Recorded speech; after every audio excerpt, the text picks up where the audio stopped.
Hey everybody, and welcome back to another episode of What the Femme podcast. I'm Marie Demith. I'm Birdie Holly. And we are back with an all-new Femmeisode. That's right, motherfuckers. We are What here. up, dogs? What up, what up, what up? Welcome back to school, all of the children who have returned. Congratulations to those who are, especially the one Bird Holly. School never stops for this one. School never stops in this land, motherfuckers. Nope, it's a nonstop thrill ride Call until it career I'm students. done. I can't wait for you to be a doctor. I know. Birdie Holly. That would be wow. cool. All my friends 47. are doctors. Right. That's fine. By the time that happens. But hey, you never be know. on an airplane I and be would like, love trust to be me, a I'm a doctor in fine arts. Not Theater history. Fashion history. I can tell you a lot about Greek theater. I can tell you all. Keep you calm. I can tell you about the history of tap shoes. Yeah, 100%. Bam. That's all I want. Oh no, and they're dead. And now they've died. But you know what hasn't died? Our reviews. Thanks everybody for leaving us continued reviews on Apple Podcasts. To the 2 people who have left us 1-star reviews, I ask you why. Do you want to fight? No, I don't want to fight them. I want to know why they hate us. It's probably our exes. Excellent. Thanks, friends. So, Truly thanks. appreciate that. Enjoy your own return dose of karma, I guess I should say. But we're going to continue to lean into the positive side of the karma and thank those who have left us all of the other reviews. Thanks, babies. Bless you. And then if you are tuning in with us on Spotify, make sure you click that follow button. It certainly does help us with our numbers on the back end. Also want to say shout out to the Ephemera art show that is currently going on, that is hosted by the Gracious Mind at Aura Coffee. That showcase is open until August 31st. That's a Tuesday. Please go check it out. More on other things later. Woohoo. All right. So we are going to immediately get into it. Another iteration of the Sexuality A to Z series that we are covering, and this week our topic is celibacy. I keep singing it as Mr. Brightside in my head. Celibacy, turning me away from sex. This has been in my head. I'm not sorry. I'm trying to think of the song. I don't know. My brain. Yeah, right. I'm like, can I rewrite the whole song? I really could. If I figure it out. Yeah. See, it's going to be in your head all times. Thanks a lot. You're welcome. Enjoy that. Anyway, so yes, our topic this week as our number 3 issue of the Sexuality series is celibacy.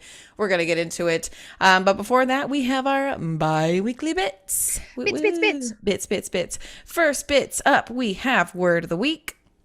You guessed it, folks. It's celibacy. In French, we actually have 2 different definitions that are 2 different translations, rather, that popped up. We have chasteté, also known as chastity, and then abstinence.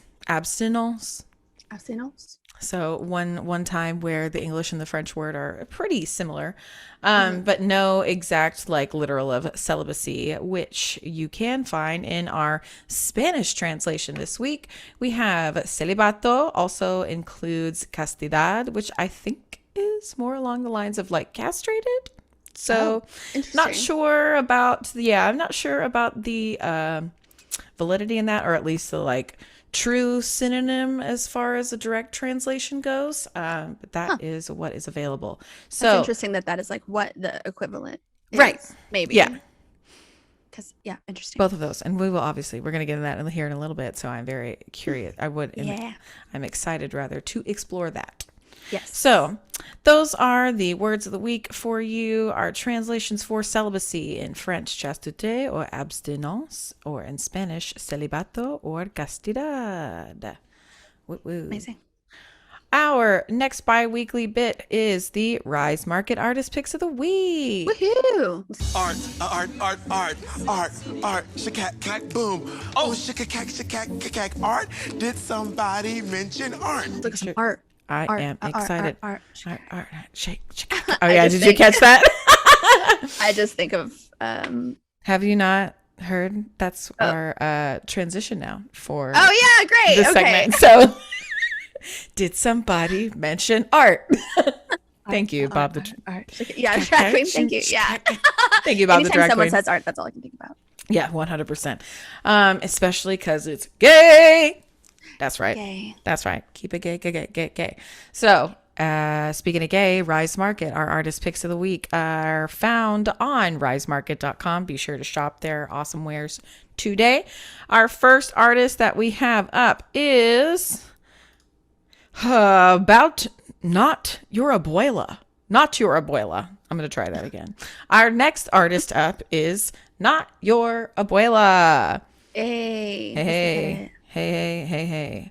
So, Not Your Abuela, found on Rise Market, is a handmade with love, queer-owned small business.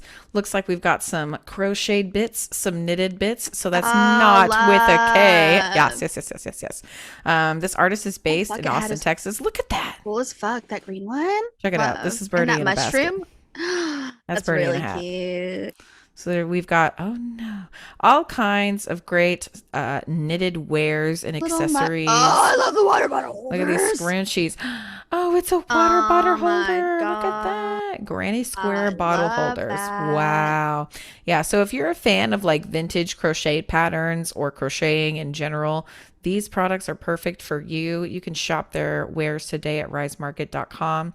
And then you can follow them on Instagram at Not Your Abuela. That's not with a K, and Abuela, ABUELAYOUR. Not Your Abuela. That's cute. So shop Love their that name wares too. today. Right? What a great idea. All right. Our next Rise Market artist is Shock Factor Matter. I think we have maybe featured them before, and I think they've gone through like a branding change or a name change. Anyway, this is another queer artist that is based out of Austin, Texas. This is stained glass amulets for intentional so beings. Look at this. I would love to know more about this medium and how it's done. And like, I don't know, I'm going to watch videos on YouTube later. Yeah, I've seen some process videos as far as like getting the metal like stuff in between. Crazy stuff. Yes, absolutely gorgeous. Look at that. That's mirrored pieces built into it. You can tell because there's a reflection. I know, like, cummies all over the stained glass. They're that beautiful. They really are. They really are. Yeah, I like love stained glass. Yeah, clearly. Don't ask me why. And like when I was younger, I did a lot of the like paint by number, like little plastic ones that you can hang, and I like loved doing that. So this is very like the adult 100% that. I guess, yeah, that's how they're like, yeah, if you like paint by numbers, maybe you like metal by sections. I don't know. It's the adult version.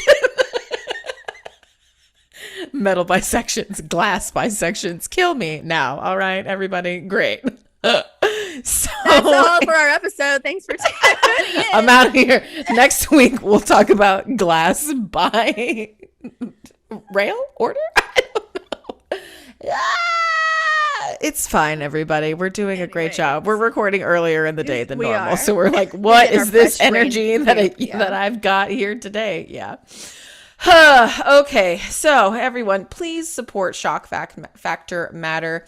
Also available in Austin, Texas, all found on Rise Market. You can also support them on Instagram at Shock Factor Matter. And that concludes the Rise Market Artist Pick of the Week. Huzzah. Time for a little bit of Cosmic Kool-Aid with the one and only Birdie Holly. Hi, fam. So yeah, this episode is coming out. Wait, hold on. Can we pause for a minute?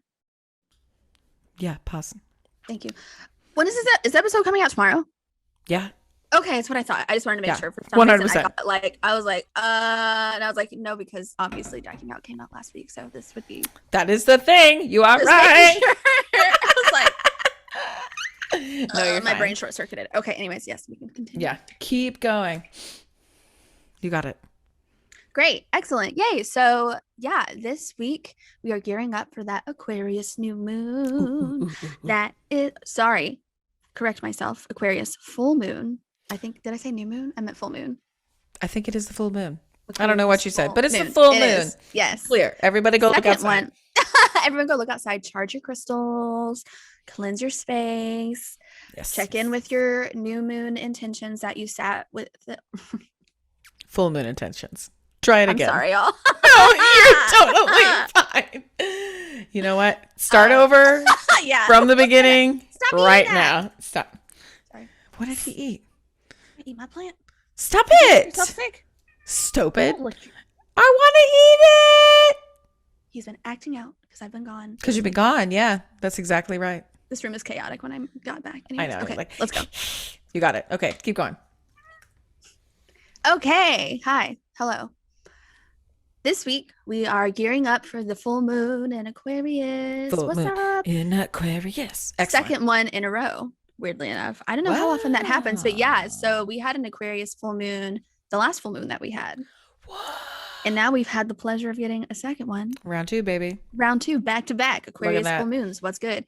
Yeah, so that's really cool and exciting. So you really can kind of take a lot of the same practices that you did for that full moon and use it for this one, which is Bam. really awesome. So if you forgot something, you know what I mean? Yeah. And so, check back in with the intentions that you set with the new moon and kind of see how they're coming to fruition and say, thank you, Mama Moon. Thank you, universe, for giving me these wonderful things. And just kind of check back in and see if you're on, the right path with the things that you set your intentions with, kind of things that have already come to fruition that you're thankful for. And yeah, so full moon in Aquarius, get into it. Charge your crystals, charge your tools, if you know what I mean. All kinds of tools. All the tools. All the made tools. of stone, made of glass. Charge them. Charge them, silicone. Charge them. Hey, charge them. Yeah, so full moon, that is going to be on Sunday, August 22nd. Bam. So kind of see where Aquarius falls in your chart. Maybe what planets fall in Aquarius to kind of see what energy is going to be flowing to you that day with that full moon, and kind of how you can harness that power and that energy for your benefit. For your whole benefits. And Yeah, then baby. right after that, I believe, is that the same day that Virgo season Yeah, starts? actually, you That's what I are was- correct. Yeah, that is the day that Virgo, or that the sun transitions on into Virgo season. That's right, motherfucker. Y'all ain't ready. What Whew. up? Y'all already think we're on one? Just wait. Just wait. You just wait. It's going to Just be like full the fuck on. Here we go, everybody. Yeah, baby. Hang on tight. And then my birthday Oh, it's going to be your birthday. And then it's is my on birthday. Wednesday, baby. Yeah, bitch, that's August 25th. Yes. My Venmo is at Birdie_Holly. That's right. Send dollars. Do it now. Get them Send in now. dollars to the podcast. Yeah, send all the to me. dollars. Yes. Blessings upon Come hang out. birthdays upon blessings. We're going to do something fun on your birthday too, because we have an episode that comes out like the day after. Yeah, I'm so So- excited. We're gonna have a me episode. We're gonna talk about. It's going to be Let's all. talk about. We haven't since No, please don't. the beginning.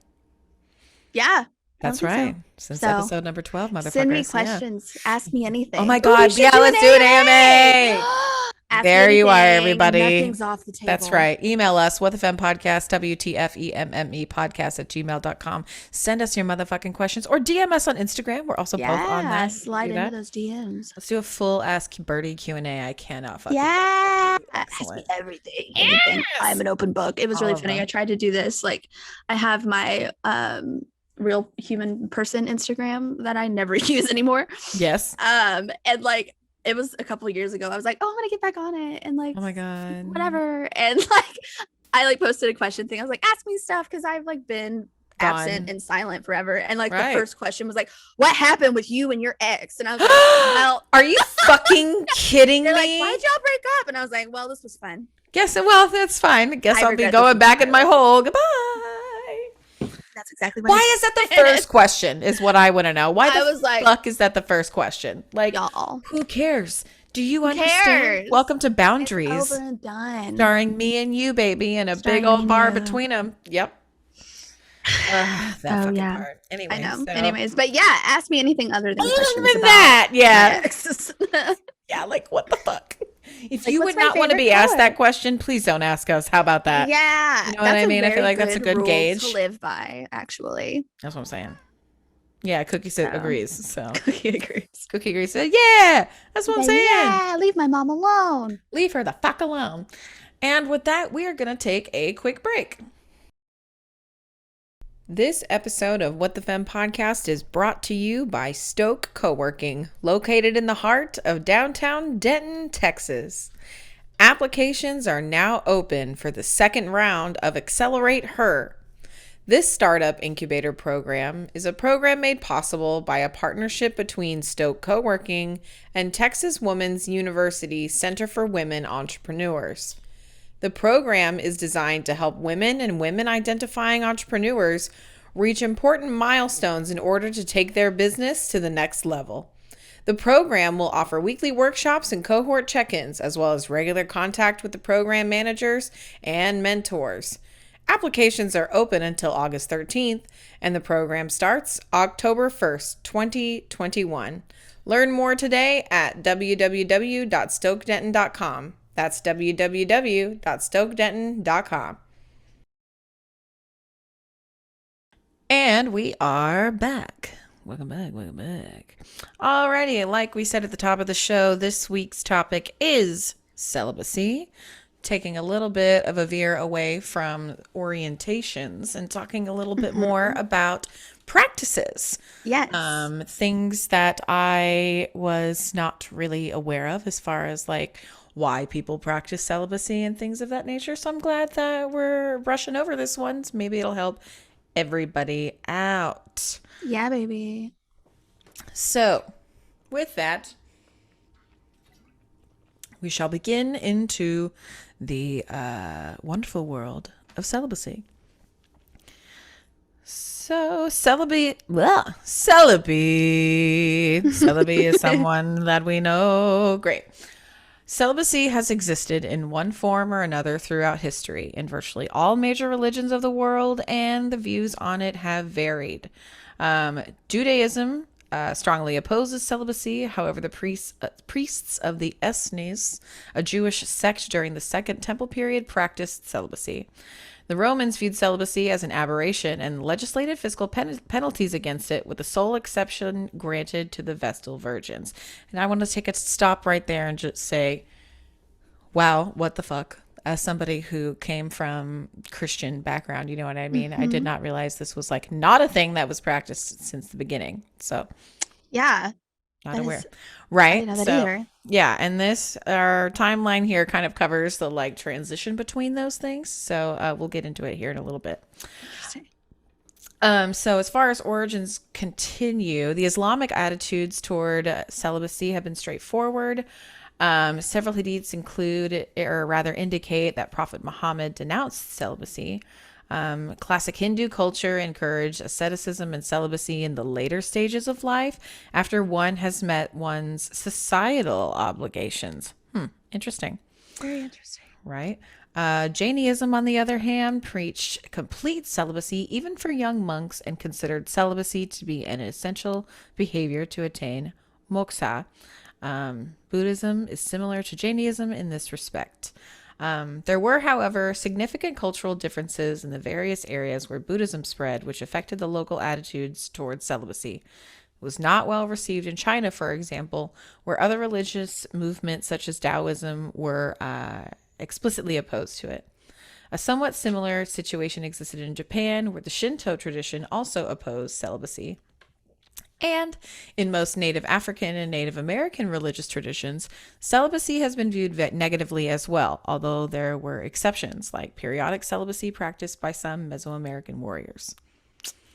So, right. So very like, so origin speaking, if we're talking about like ancient times and relevance of celibacy across like from like religious and just like anthropological perspectives, lots and lots of opposition, which is really interesting, right? Because you are taught kind of in a way, or at least led to believe, that this is something that is like an age-old practice that has been done for years and years, and like, but of course it's probably, I mean, if you think back, you know, in the terms of human existence and wanting to, you know, sustain life, right, then like of course people are gonna please procreate, right? Exactly.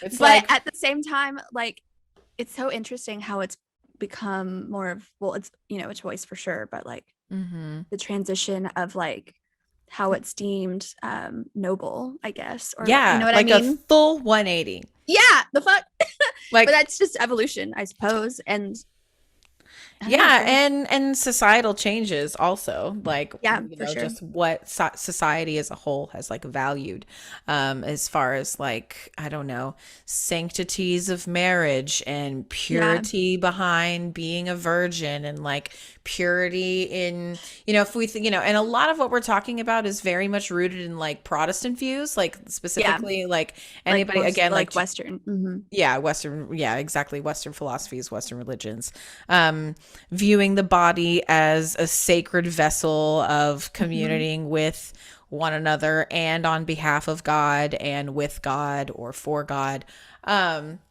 So yeah, to know that it was again a 180 during like ancient historical times is like, man, what the fuck? What have we Yeah, because with Buddhism, was that something that was always practiced, or was that kind of, I'm interested to know more about that too.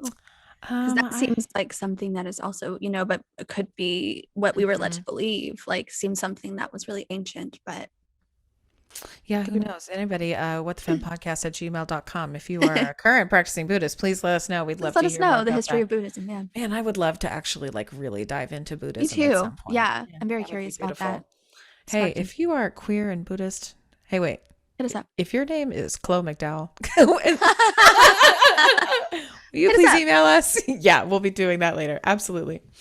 Yeah, so like we said, lots of origins of historical origins of religions being opposed to the practice of celibacy. Um, Before we keep going, I do want to make sure we cover some confusions and misconceptions that come with celibacy.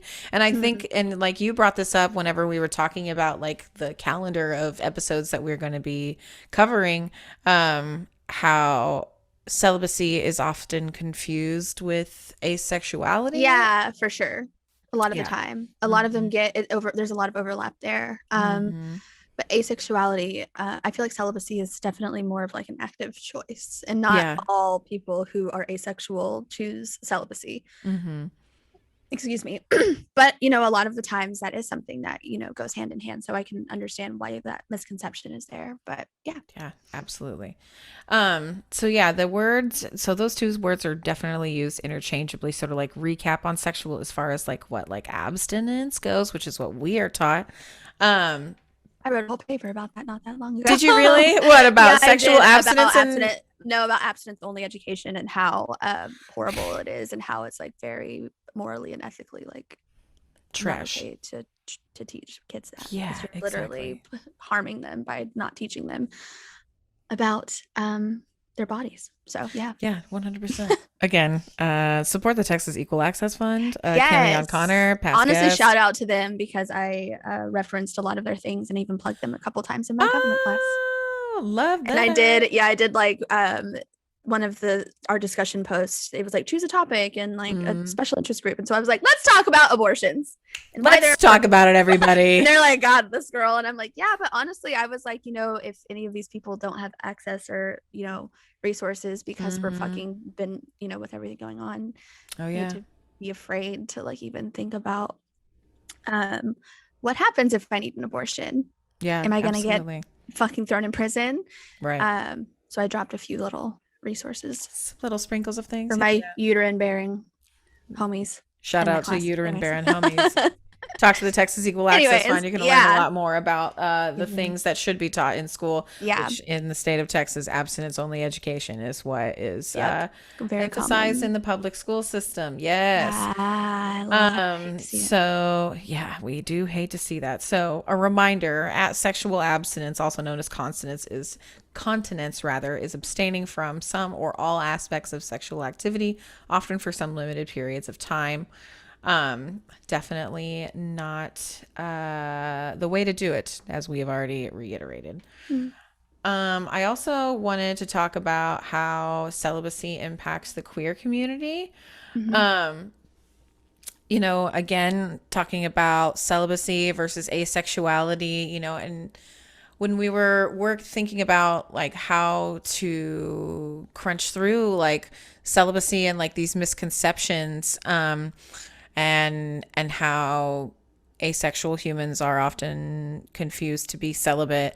I was trying to think back and think of people who were like explicitly celibate as far as like historical figures go, and then I realized that maybe those people were also listed as asexual, and I'm wondering if there was like where's the crossover, and Yeah. that's like why we do some of this stuff, is like doing the research and trying to think about people's stories and like how they were documented. And it's like, well, how this is how they were documented, as whether being celibate or being asexual. It's like, was it actually that they were just asexual, or was it actually that they may have just Yeah. been queer and Right. like it was only I feel like documented a as lot such for of queer safety? people chose celibacy when they were. I wonder if that has anything to do with like its transition as far as like priests go and like religion and things. If people are like, I'm gay and I can't be gay, so I'm gonna go be a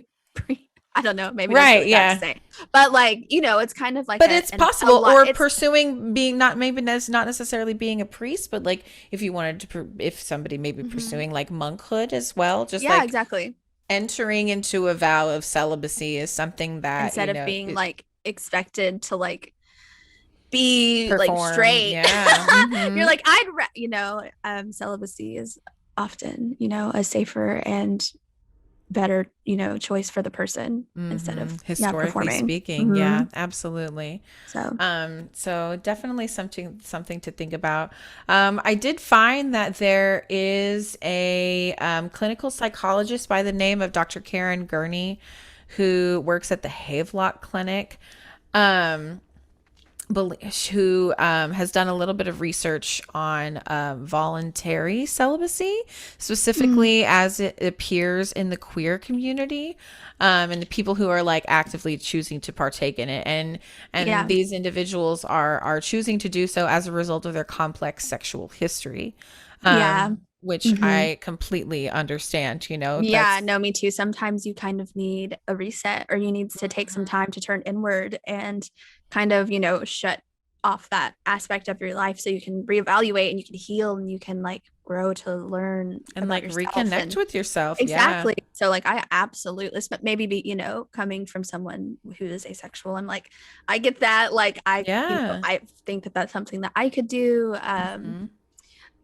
Excuse me, but my sexuality is like very more gray leaning. So yeah, 100%. But yeah, no, like I absolutely understand that, and it makes a lot of fucking sense, and it's a very healing and restorative thing to choose, I feel like. Absolutely. I mean, as somebody who has also been a victim of sexual assault, it's like I've absolutely taken periods of time, but I've never like thought of it as a time of quote unquote celibacy before, but just like literally as a time of healing, to be like, get over the trauma, or not necessarily get over the trauma, but work through the trauma at that particular time. And I wish it wasn't so stigmatized too. And I wish that was an option that was kind of like built up and like held to be like a respectable, thing to do, because I do feel like it could be so healing and restorative for people. But with the stigma around celibacy and the, pushing, I mean, as someone who's ace, I see it all the time, like the really like just pushing of sex constantly, and just thinking that that is something that is like, you need or should need or want or whatever. Like it's hard to even think of that as being an option in terms of like a way that you can heal. But I think that it's really should be pushed more. Yeah, I agree. I wish I would have done it, a little bit more when I, same with, sexual assault and stuff like that. Like I wish I would have taken the time to like sit and pause and heal, instead of kind of like, getting try to reintegrate, or trying exactly and not being in the right space. Like, so I think that celibacy is definitely a very good choice for that.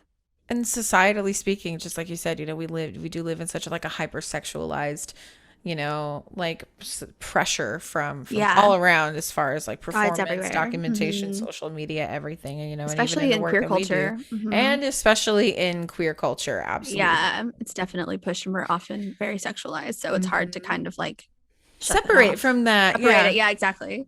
So interesting thing. Definitely unfortunate misconception. There is this really great line that I wanted to mention from Dr. Karen Gurney. She mentioned that talking about sex is difficult, obviously, for most people, mainly because we've been not socialized to not to by a shame-based society. So not only are we a hypersexualized society, we're also shame-based. So Perfect fucking Storm, honestly. oh man, we should do a slut shaming like Yeah, topic we in should the like a whole future. Femmeisode. Take notes, somebody take that note. Let us remind us, please, later. Let's see. So we're gonna pause 1 second.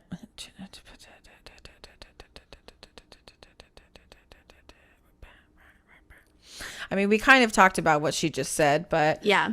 so No, yeah. but yeah, go ahead and say it. Anyway, so yeah, so choosing not to have sex in itself can be an important part of sexual expression. For example, choosing not to have sex with others for a period of time can be a way to regain control and draw boundaries. For some people, it might be important to pay attention to when this strategy might be becoming less useful and perhaps turning more into an avoidance strategy. Ooh, hitting him with Look that at that little punch, fucking catch-22, which is my so queen. true. Like Yeah, everything that absolutely. she said was fucking spot on. Like Yeah. I absolutely can see how choosing, because a lot of people feel out of control when it comes to their choices sometimes in sex, you know what I mean? And like sexuality and like being able to, they feel very out of control. So this is like a way to regain control. But then, yeah, it becomes almost like a way of like Avoidance avoiding tool. it. Yeah. Wow. I mean, there's always points when we plateau, you know what I mean, in recovery to the and it point to becomes where easier to just, or behaviors to that are not. counterintuitive to your growth. Yeah. Yeah. So I felt definitely. that. I really felt that. Thanks, Dr. Gurney. I felt that. That hit me deep. Slap you in the Real face deep. with a little bit of knowledge. Yeah. Evidence-based research. Oh God. So those are really the biggest misconceptions and things that I wanted to go over. I do have a couple of present day testimonies of people who've used celibacy to practice the self-care that we've talked about, in addition to religious reasons, for healing from past relationships, or these are also people who are just making conscious efforts rather to deepen their relationships with themselves. All reasons that we've discussed today, all reasons that are quite valid. So I do want to take a quick read from a couple of those, but before we do that, we are going to take a quick break. This episode is brought to you in part by Rise Market, a feel-good, human-first marketplace. Discover and support inclusive small businesses on a marketplace that centers the LGBTQIA+ community. Find art, accessories, functional wearables, and more when you shop Rise Market. With over 160 plus vendors to choose from, it's no question that finding the next best gift for you or your loved one will be an easy feat. You know, we love to shop Rise Market over here. We talk about the artists every other week during our Femmesodes, and I've got to tell you, some of my favorite things that I own are from Rise Market vendors. My Goddess Gatherings Love Potion oil that's infused with juniper is probably my favorite piece that I like to use whenever I'm doing ritual work, or just want to have like a better scent to the candles that I'm burning. So you can shop Rise Market today by visiting www.risemarket.com. That's www.risemarket.com.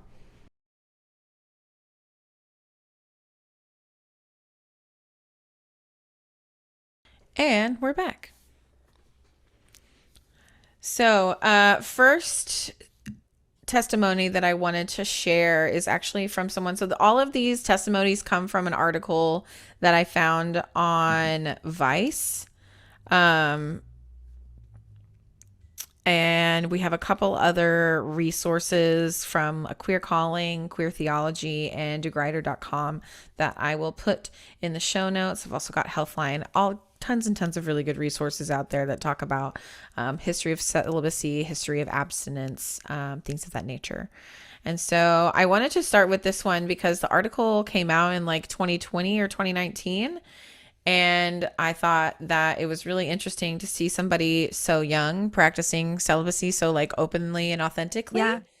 And so also I want to mention that all of these were submitted anonymously. So there's no names or anything. It's just like age and Yeah. time practiced since of Yeah. their time as a celibate individual. So this person is age 20. They're currently celibate for 2 years and 3 months. So this person said, coming from a big Italian family, their parents immigrated to the US in the 1980s. I was raised with the mentality that after college, you get a good job, get married, and have kids. This never really fit me, though. I had a very hard time identifying with this typical Italian thinking that marriage, sex, and a family equals happiness. Even more so, I struggled with body image and insecurities. In the fall of 2015, I had hit rock bottom and had pure hatred for myself. Sad. Yeah, I know. Right. Preach though. Like, been there. Yeah. My choice then to become celibate was so that I could completely focus on myself, figuring out who I was, what I wanted from life, and more importantly, learning to love myself. Shout out. I get to discover so many things about myself every day. Each day I'm learning more and more, becoming infinitely more confident with and proud of who I am. On the flip side, the most difficult part is when I go through difficult situations and don't have significant others to confide in. Whether I'm overcoming the loss of a family member or coming home after a difficult day of work, the loneliness is more apparent in these situations. I've learned, however, that there are plenty of ways to fill these voids. I haven't decided when I'll end my period of celibacy, and to be honest, I don't think I ever will. Celibacy is certainly not for everyone, but it's a lifestyle choice that really works for me. I still love drooling over thirst traps and gossiping about relationships, but I love being single, at least for the foreseeable future. See, this brings up a question for me because I was thinking, because you have like a romantic and asexuality, right? Right. So I wonder if celibacy is for, I guess it kind of depends on the person, it really just depends on what works for you. But I wonder if most people who are celibate also are not involved in any sort of romantic relationships as well. Like if they have a partner, but, are continuing to practice like I wonder how often those two go hand in hand. Mm-hmm. And I also wonder if those things are, practiced within romantic relationships as well. I'd like to, like, if you're celibate or have gone or have, been for a period of time, I'd curious. Yeah, absolutely. We would love to hear from you. About that. Totally put your testimony up too if you're interested. Mm-hmm. This next testimony comes from someone who is 61 years old. And they have been celibate for 1 year and 4 months, so probably 2 years at this point if they are still practicing. If they are. Mm-hmm. Indeed. So this person said, going celibate was a decision to detox emotionally and take myself seriously after I ended a very difficult 3-year-long relationship. I wanted to get to know me. Instead of worrying about meeting men, I wanted to meet myself and fall in love with myself. Oh. It's working. Great. Good. Oh. Right? It took the pressure off of dating and looking for a relationship, which saved me from feeling depressed or anxious about who I was or wasn't meeting. The dating process takes a certain kind of energy. That part. I'm just not in it. Right? I know it's a lot. I'm like, so glad to be temporary, be retired. Yeah. Whatever. I'm just not in the mood to deal with any of that. Again, that part. Not being in a relationship was also difficult, especially at first. I was raised to believe that being single is selfish and the sign of a loser and a loose woman. Ugh, hate that term. Me too. For everybody. It was also challenging to run my household all by myself. I had been used to having someone else around to help out, or in reality, to fail at helping me out after promising to offer help or support. In quotes. Yeah, right. In my case, celibacy gives me a chance to explore being on my own. Not just being single, but being independent by choice. And I really like it, especially since I just adopted a dog. Oh, there you go. Congrats. Oh, perfect. Right. He's a great snuggler. That's good. And we enjoy spending time together. All you need. I even enjoy having him in my bed. Same queen. Yeah. I just might prefer his company to taking on the issues of dealing with a man in his 50s or 60s. Honestly, dogs have less baggage. So much less baggage. Rescue or not. And I think that, well, go ahead, finish and then I'll say something. Oh no, that's okay. I've got one more really great testimony, and then Oh no, yeah, no, this kind of, I guess, sort of was related. But people also really downplay how fulfilling platonic relationships can be in friendships. Like Mhm. I have found myself when, I feel really fulfilled in my like friendships and platonic relationships. Like I'm like, I really don't need like a Who romantic needs a relationship. man's? Yeah, Honestly, absolutely. I'm very content and very fulfilled in these relationships. That, stuff like that is, that is filled, that That's need enough is for you. fulfilled. Yeah, Yeah. absolutely. So I Hey, wonder. if that maybe would also be beneficial for others. Yeah, I Yeah, for agree. sure. Just like you talked about whenever we covered asexuality. Mhm. QPPs, baby. Yeah, baby. QPPs. That's right. All right, so I've got one more testimony I really wanted to share. It comes from a South Asian Muslim woman. Yes. Yeah. So this woman is aged 31 and has been was celibate until marriage in 2017. So we're talking lifelong celibacy here. So, as a South Asian woman, as a South Asian Muslim woman, I wasn't even technically, quote unquote, allowed to date, much less be intimate with a guy. That being said, I personally wanted to remain celibate until marriage because of what I was exposed to while growing up. I think a lot of people think celibacy is forced by cultural and religious teachings, as opposed to people within specific cultures and religions intentionally choosing to be celibate. I wasn't forced to stay celibate, and neither was my husband, despite both of us coming from conservative families. We both chose to remain celibate until marriage. I was terrified that my husband and I would have zero chemistry. We hadn't even really held hands before we got married, so I was genuinely concerned that we would both be clueless and potentially not sexually attracted to one another. Thankfully, my fears were unfounded. Hooray. Good for y'all. Hooray. Precious. So yeah, that's a really interesting take of like choosing celibacy while already being like growing up, rather being raised within the confines of like no dating, things of that nature. As somebody who was allowed to date from like high school age, it's like a very interesting concept. But yeah, I am so glad that she also found love in me too. in her partner. That's very sweet. Very sweet. Yeah, so those are all of the testimonies that I wanted to highlight for today. I will put those in the show notes of this week's episode if you want to read. There are several others that are listed. And that's pretty much all we've got for celibacy today. The last thing that I did want to mention, is celibacy is a 100% valid practice that can be adopted by any human, queer or otherwise, for whatever reason you choose. However you want to incorporate that into your life, that is totally cool and up to you. Remember that self-care is important, and however you choose to care for the self, as long as you're not harming yourself or others, we support it. We support it. We certainly do. Very empowering thing to choose. Hell yeah. So choose it if it's right for you. Yeah, 100%. And again, if you are listening to the show and you yourself are practicing celibacy, we would love I would love to talk to you from about you. this. Yeah, 100%. Email us with fempodcasts@gmail.com or send us a DM on Instagram. That would be great. Hell yeah. Woo. All right, folks. Well, that is all we've got for you this week. Thank you so much for tuning in. We will be back next week with a birthday party. Birthday party. We gotta celebrate Birdie's birthday. So send us your questions. We'll post some stickers in our Insta story of you can drop some questions in there. Excited. Yeah, it's gonna be a good time. Gonna have a goofer. Gonna have another guest, and then it's right back to it with the letter D. I'm ready to get into the it. big old D. That's right.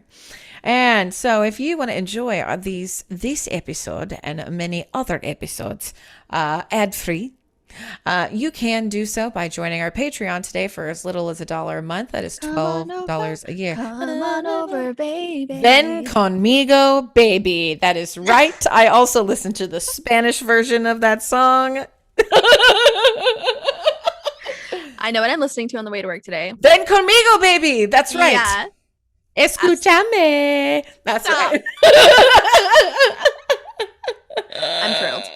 Can't wait. Yes, absolutely. So you can join us in singing by joining our Patreon, patreon.com/whatthefempodcast.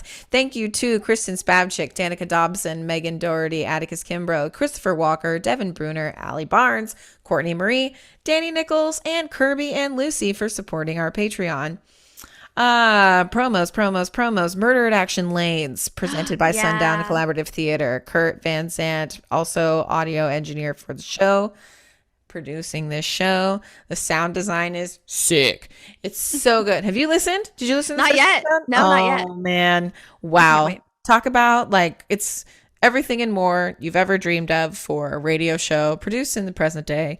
It is very tasty. Please go check it out. Support them. You can tune in to Murder at Action Lanes wherever you are currently listening to the show now, and you can support Sundown by visiting their website at sundowntheater.com. That might be not the right link. I will put it in the show notes as well. Check out Ephemera or Coffee, hosted by The Gracious Mind. Woo. That's open till August 31st. Anything else, Bird? We get all the things? I think so. All right. I think we did. Excellent. All right, everybody. Thanks so much for tuning in to another episode of What the Femme Podcast. We will talk to you next week. Okay, thanks. Bye. Bye.